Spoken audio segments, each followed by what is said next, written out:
Recently, we've had a number of member requests to include more weapon segments on your NAPMA Innovations DVD. And as you can tell by the member survey we've included in this month's NAPMA package, we take your feedback very seriously. On this note, our next guest is an extremely talented martial arts professional who has mastered a variety of weapons. You're about to train with Mr. Peter Hill, founder of the Get It system. Mr. Hill joins us this month to share with you a new stick fighting form that you may just want to incorporate into your school's curriculum.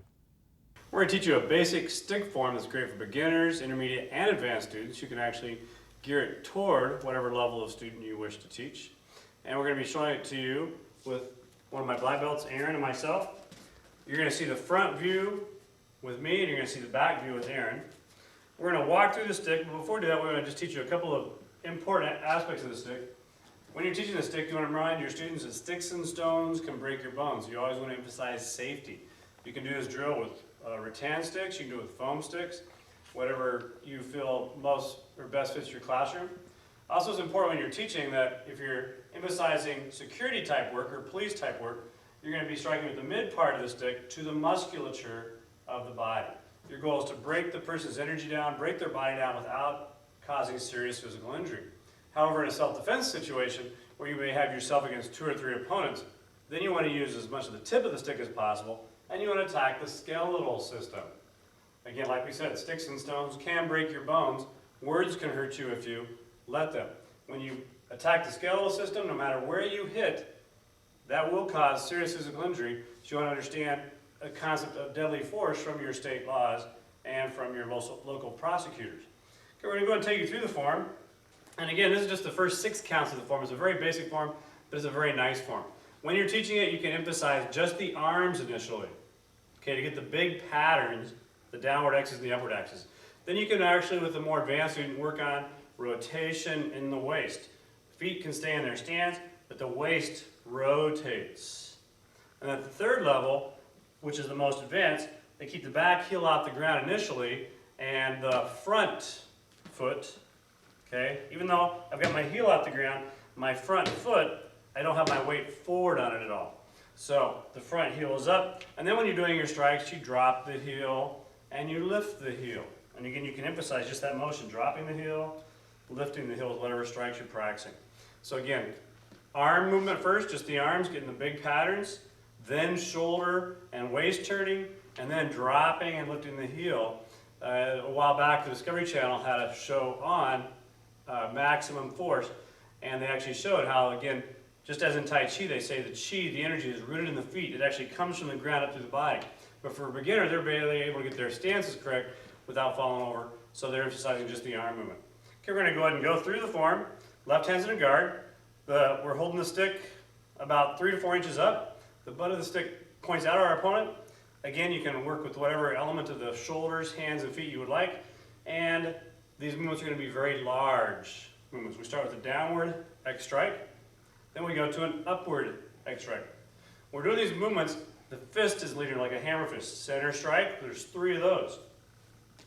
Then we turn the palm over and we have an arc strike. Turn the palm over, arc strike, mostly body there. We do an upward block butt, palm out, snake behind the back, come up through the knee or the groin. From there we do a V, out on one side, other side, and then back. So we'll go through those again. Downward X,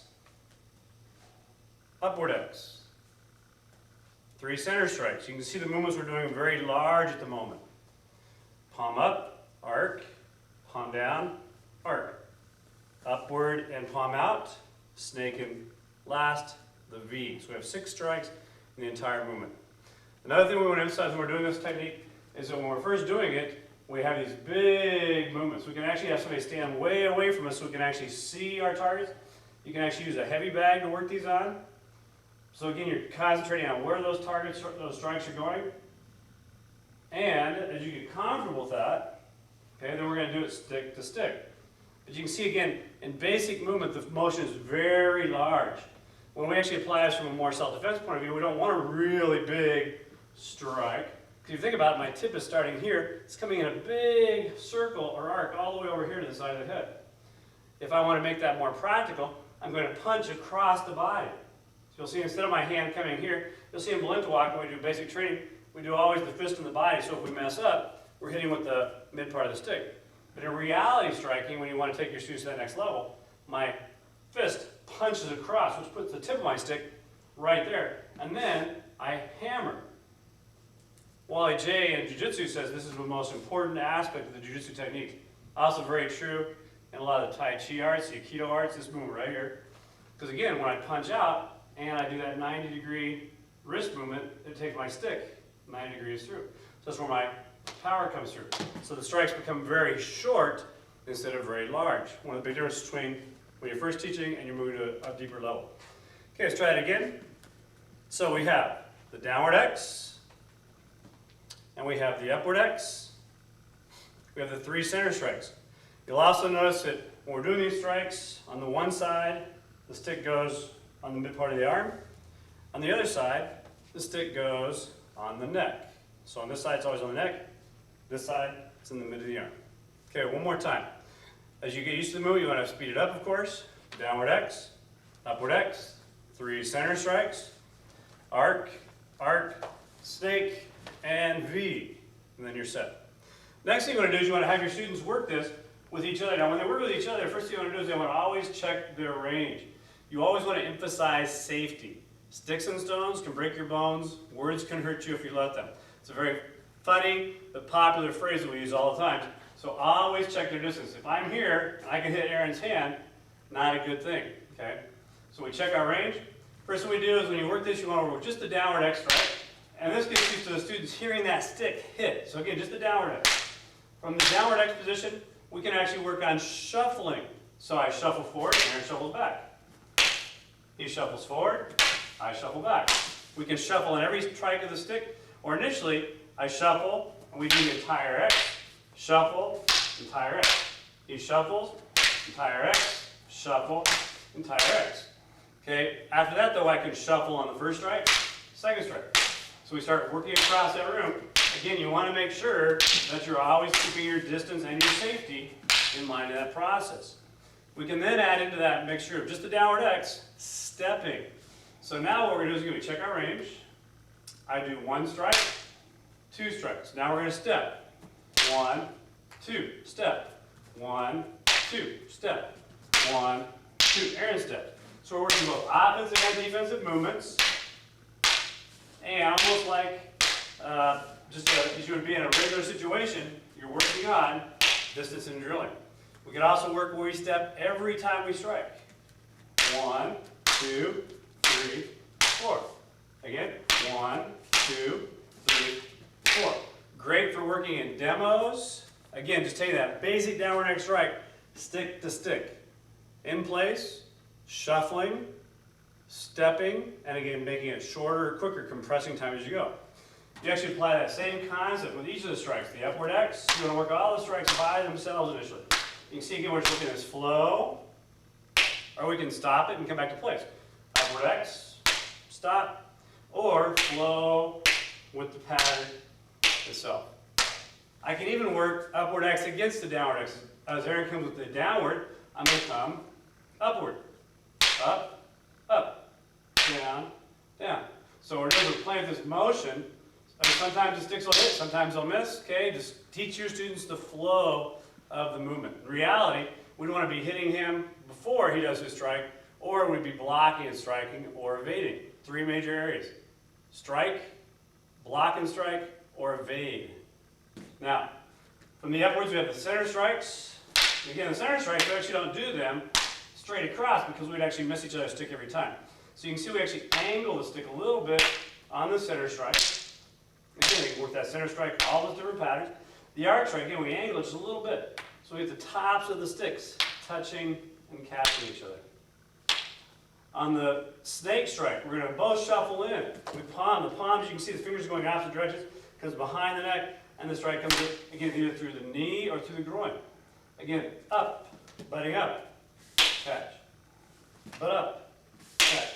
I could be blocking if Aaron was in really close to me. I could be trapping I could be palming him. I could be trapping his arm as I'm blocking or striking something up here. Or I could actually be butting the head, okay, and then coming up.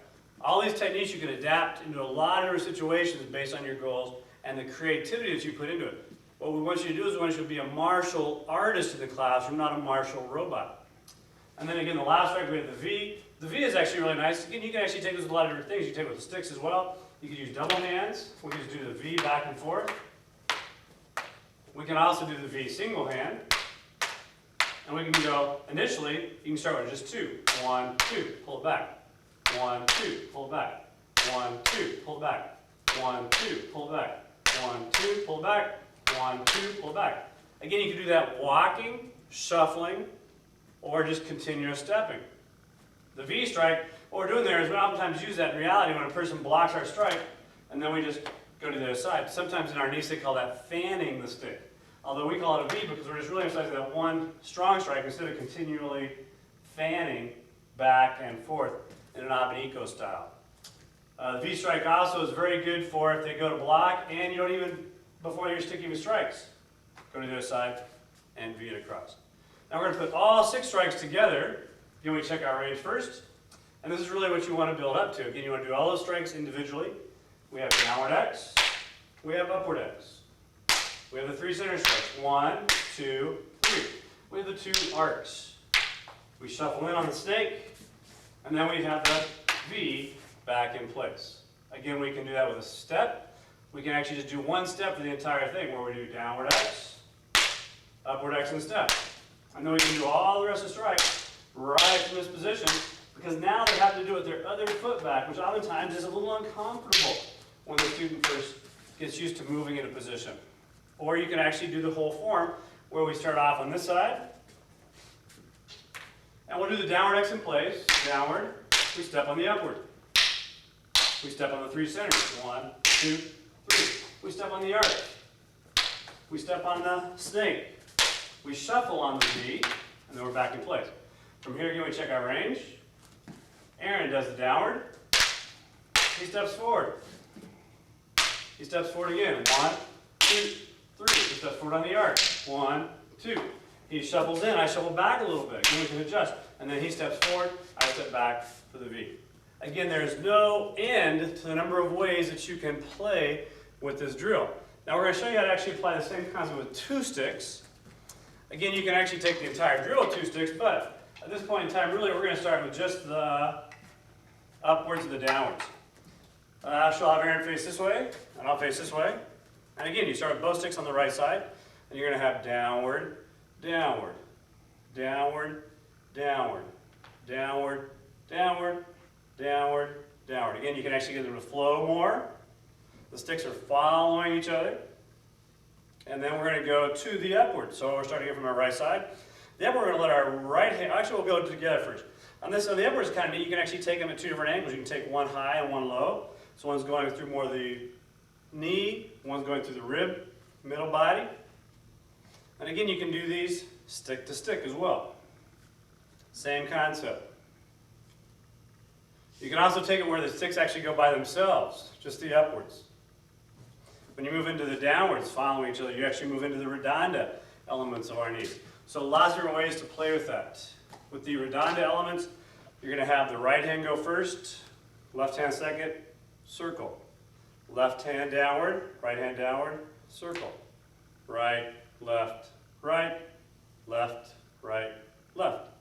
Right, left, right, left, right, left. When you actually work that drill with students, you have one of the students hold the sticks out on a 45-degree angle, and the student just stands in a square position initially and goes right, left, right, left, right, left, right, left, right, left, right, left, until they just get that nice flow from stick to stick, from side to side. They can turn their weight, they can just use their hands, they can actually again twist their feet, as you see me twisting my feet. In reality, it will be head, clavicle, top of the head. So again, very, very nice drill. You can actually even do those together. You have to adapt it just a little bit. We go 1, 2, come through our center. 1, 2, come to the center. 1, 2, come to the center. 1, 2, come to the center. Very nice drill to be able to get the students to work on just that nice flow of the stick with the movements. Again, one of the important things when you're doing these drills also, we'll just go back to the 1 stick again, is that when we're checking our range, after you get them all these different elements down really well, you then want to work on just watching the eyes. You have the student do their drill without watching the stick at all. you'll find that whenever they watch the stick, okay, you stop, you go, okay, you look at my stick, we have to start over at 1. So you want to be able to get through 1 through 6 using peripheral vision instead of, like in LC beginners, always are watching their stick. They really have to kind of get an idea for where it's at. Because it's really an extra joint and an extra appendage in the process of learning. So what we've covered today is we've covered this 1 to 6 strike drill. There's actually 16 counts to the entire drill. And we've covered the importance of safety, the importance of striking areas, musculature versus skeletal, and the legal or self-defense implications involved thereof. We've covered biomechanics of just using just the upper arms, just the arm, getting the pattern down, big movements, using the shoulders and the waist, using the legs, using the whole body, making the whole movement very short and sharp. We've also covered different types of moving with the very basic downward X's, upward X's, center strikes. You can make self-defense techniques out of every one of these. I had a student years ago who was getting divorced. Her soon-to-be ex-husband came over, had been drinking. They got into a fight. He shoved her over a couch. She ran into the bedroom. She had a stick in the bedroom. He kicked the door in. She said, "Stay away from me." She had the stick up. He came at her with his arms crossed. So he knew he was going to get hit. He wanted to go through that stick and still, he had a strong goal. But her goal of stopping was even stronger. And all she did was 1, 2, 3. Three downward strikes. 1 downward X and a 3rd strike. Dropped him, hit the ground. She ran out of the house, ran across the neighborhood, called the police. When the police got there, she was terrified. She said, this guy's going to kill me on the phone. Police got there and they said, are you the lady that was afraid about her soon-to-be ex-husband across the street? She said, yeah. Did you get him? Did you arrest him? And they said, lady, he's not going to bother you. He's out cold. They took him to the hospital. She fractured his left elbow. She fractured his right elbow. Gave him a concussion. Knocked him out. 3 strikes because she had a clear goal. She took that adrenaline rush, that energy, and directed it just through those simple strikes to achieve it. So that's one of the most important things you want to get across to your students as well as the technique, is the adrenal rush elements, to be able to put that in a situation that they can actually apply it in. Great story for that application. And again, they can also take things like the telephone. They're making a call. Also, the person pushes down the receiver. There's their downward X. There's their center strikes. There's their arc strikes. If you have a cup of coffee, if you have a cup of hot tea, there's your arc strike initially. You can pour that on the person using the arc position, then you palm, and then you can use your downward X using the base of the cup. So lots of different ways to take these basic movements and play them and expand on them to help empower your students. You're entertaining them, you're educating them, and empowering them mentally, emotionally, and physically, which is one of the most important aspects of martial arts training, because then you have a complete student who's going to stay with you for a long time. Helps retention, helps class creativity, and again, this 1 to 6 count drill is great for retention purposes and demos.